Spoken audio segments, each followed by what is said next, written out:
Hi everyone, good morning. So, ang topic natin self-attesting. Pag sinabing self-attesting, ito yung self-authentication. Self-attesting means that the Bible carries its own divine authority, proving itself to be God's word.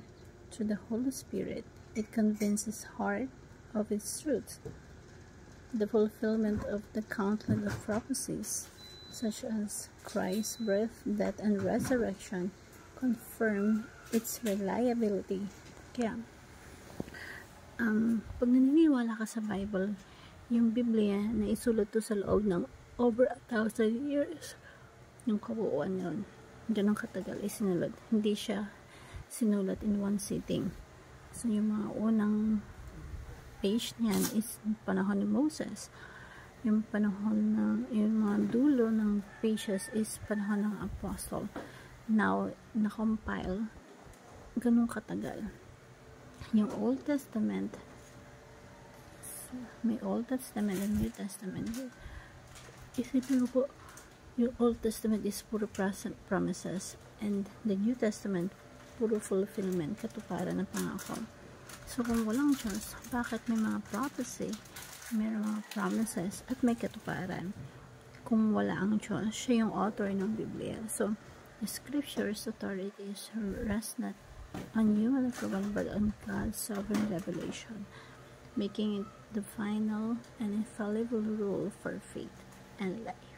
So, sabi dito sa 1 Thessalonians chapter 2 verse 13, and we also thank God continually because when you receive the word of God, sabi ni Apostle Pablo dito, nangaral kami sa inyo, tinangkal nyo yung salita ng Diyos which you heard from it and you accepted it, not as a human word.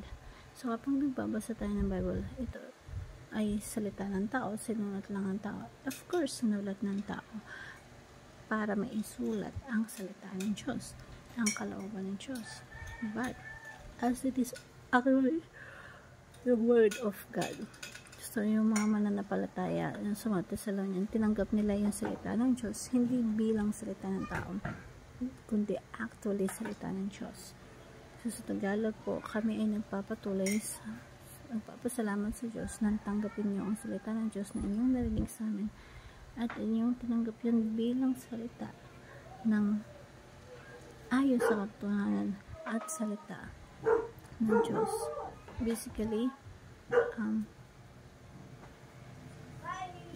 tinanggap nila yung salita ng Diyos, yung pangaral na merong conviction, na sigurado sila na salita talaga ng Diyos yun. First issue for the day, God wants us to be fully convinced of His word. So, gusto ng Diyos na yung Biblia, convince tayo na talagang salita ng Diyos yun. And yun yung gusto ng Diyos, and God wants us to be fully convinced that it's the word of God. So, kapag merong example, merong kang maliligaw at gusto mo din yung lalaki, so, merong convince of what he says. You have to convince what he say. Kung totoo ba talaga yung sinasabi niya, na mahal ka niya, o liligawan ka niya araw-araw, kung totoo yun. So, and you want to convince yourself is talagang susuriin mo kung manloko ba talaga to o totoo ba talaga yung sinasabi niya. And you want to be convinced, ganun din sa Diyos. God wants us to convince in the Bible kung sasabihin niya at ibibigay natin yung buhay dyan eh. So kapag sinabi ng Bible, Jesus the Lord, ibibigay mo yung buhay mo sa ilalim ng pagkapanginoon ni Yesu Cristo. Kapag mainutos ang Biblia, susundin mo yan eh. And you want to convince of that. And kapag binibasa natin yung Biblia, merong conviction na ito talaga yung salita ng Diyos. Number 2, God has not left us in confusions or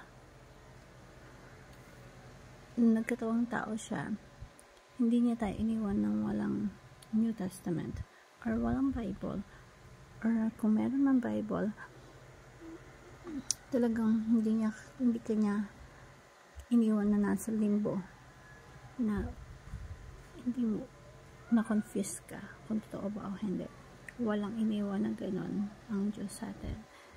So, example, kung mayroong manliligaw sa'yo, nagpo-pursue sa'yo na nagbibigay ng pangako, gusto mo talaga sure ka sa pangako na yun at totohanin niya yan. Hindi lang yung iiwan ka at papaasahin ka niya at may iwan ka dun sa limbo. Yung parang ano ba talaga, yung may ghosting na maraming sinabing pangako sa'yo tapos biglang naglaho. May mga ganong tao diba? So, gusto natin sure tayo sa mga bagay-bagay. Ganun din salita ng Diyos. Hindi tayo iniwan sa confusion na lahat ng sinabi sa Bible talagang pag sinunod mo, merong magandang resulta sa buhay mo. Kung ano yung sinasabi ng Biblia na dapat natin gawin. Hindi tayo iniwan ng Diyos sa confusions and sa limbo stage. So, hindi yan nandiyan for no reason yung Bible. Yan ay batayan na aling buhay na kung anong sasabihin at anong inuutos ng Biblia dapat nating paniwalaan at sundan at kung anong pinagbabawal dapat hindi natin gawin.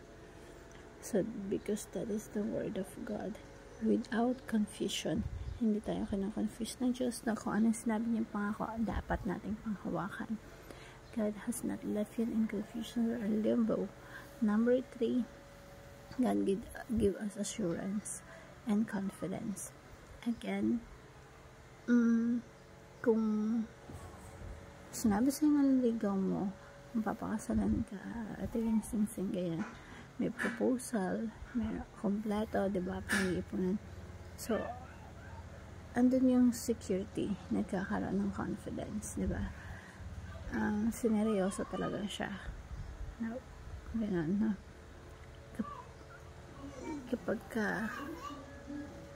meron kang assurance, panatag yung loob mo.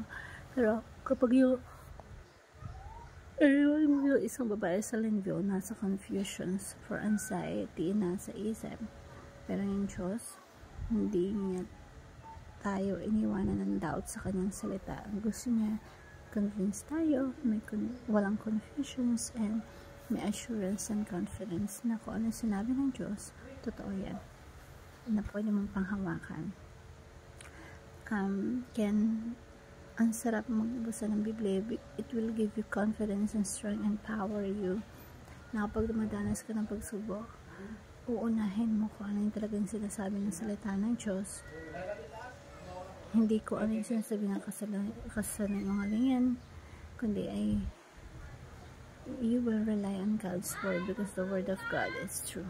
Hope you learned something. Thank you everyone and God bless.